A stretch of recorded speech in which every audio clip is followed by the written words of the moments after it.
Muri iyi myaka turimo nta kintu nzi cyaguhesha akazi cyaruta kuba ufite Harvard University kuri CV yawe. Niba tubyumva kimwe, andika muri comment uti Harvard University on top.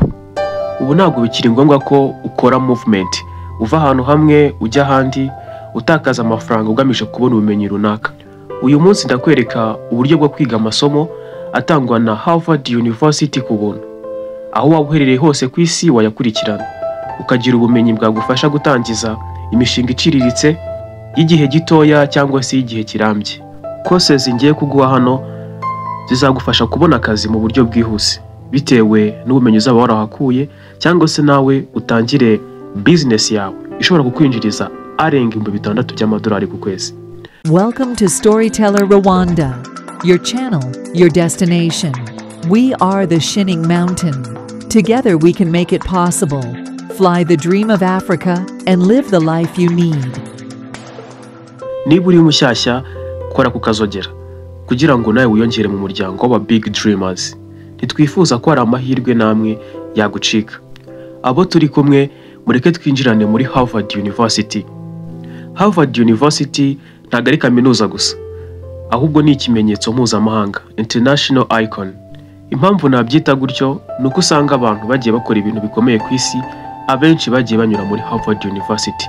Urugero nka President Barack Obama yize muri Harvard University, abandi nka Mark Zuckerberg, Bill Gates, muzi ko bagiye bakora ibintu bihambaye byagiye bigira impinduka ku mibereho y'abatuye isi. Ngaho rero nawe tekereza uburyo kwandika Harvard University kuri CV yawe byagufungurira amarembo menshi. Uyu munsi ngufitiye amasomo arenga 8 wakwigira muri Harvard University for free. Ano masomo azakongera ubumenyi ndetse n'amahirwe yo kwinjiza amafaranga. Niba ushaka kwiga kuvugira mu ruhame, public speaking, gutunganya program, kwinjira mu bucuruzi, entrepreneurship, aya masomo niwo wagenewe. Ageneye guhindura imibereho yawe nta kiguzi ahereye ku bumenyi bwawe. Courses ya mbere wakurikirana for free muri Harvard University, reka duhere kuri public speaking, kuvugira mu ruhame. Aya masomo yigisha uburyo bwo kugeza ijambo ku bandi ku buryo rikora ku mitima y'abagukurikiye. Ikindi nanone, kuvugira mu ruhame ni umwuga ufite agaciro kenshi nowadays. Wabimenya uganiriye n'aba MCs bakomeye mu Rwanda, urugero nka Isheja Sandrine, ba MC Tino n'abandi. Kuvugira mu ruhame no mu gushaka kwinjiriza arenga $1.5 miliyoni y'amanyarwanda muri show imwe yonyine. Tekereza icyo kintu. Mu masomo nk'aya wanahakura uburyo wakwitwara imbere y'abagukurikira niba ufite social media, urugero nka YouTube, ukaba waba qualified bitewe n'ibiganiro ucishaho. Irindi somo wakurikirana ku buntu muri Harvard University ni computer science, ubumenyi bw'ikoranabuhanga. Hano bakwigisha uburyo wakwandika program, coding, gukora algorithms no guteza imbere cyangwa kuzamura imbuga nkoranyambaga za internet.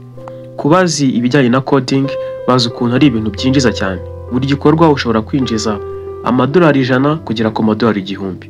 Ubaye ufite abakiriya niyo baba bake buri kwezi, wakwinjiza amafaranga menshi. Isomo rindi nagushishikariza kwiga ni rijyanye na data analysis, gusesengura amakuru.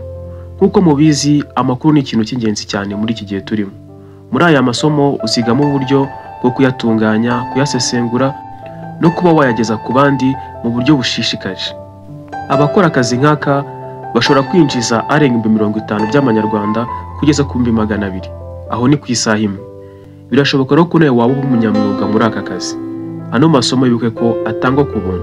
Irindi somo wakwiga muri Harvard University harimo game development, gukora imikino.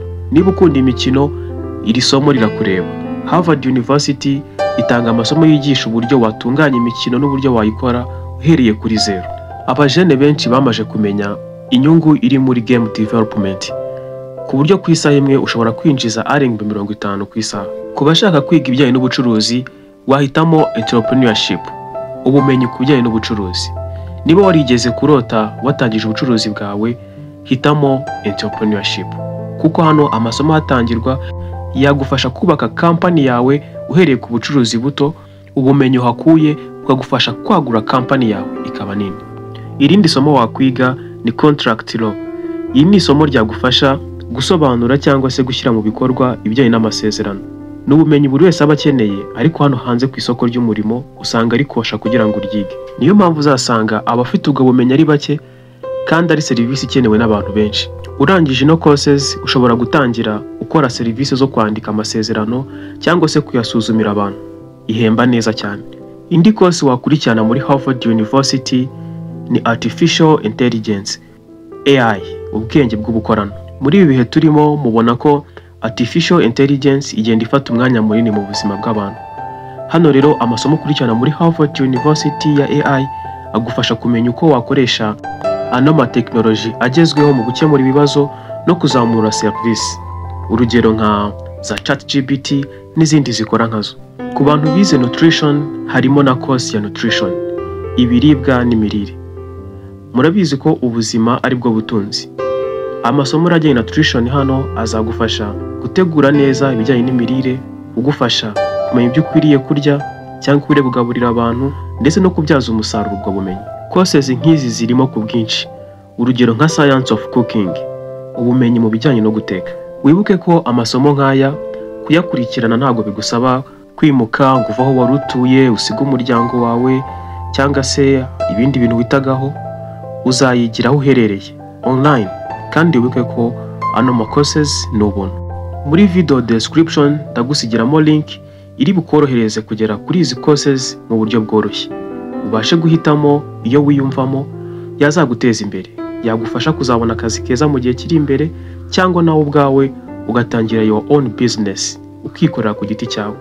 Abantu benshi bakorera abandi bafite intego yo kuzikorera mu gihe cy'ahazaza. Izi courses zabigufashamo mu buryo bworoshye. Reka nkubwire ko ari amahirwe atagabanije guhabwa ubumenyi n'ino Harvard University.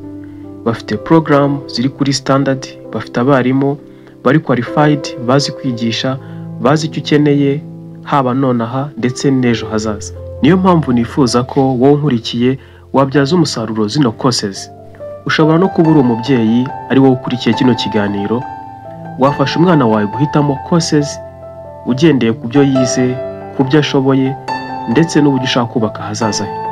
Zimwe muri courses uzahitamo gukurikirana hano muri Harvard University ushobora kuzacagingwa amafaranga runaka umaje kwiga kugira ngo uhabwe certificate.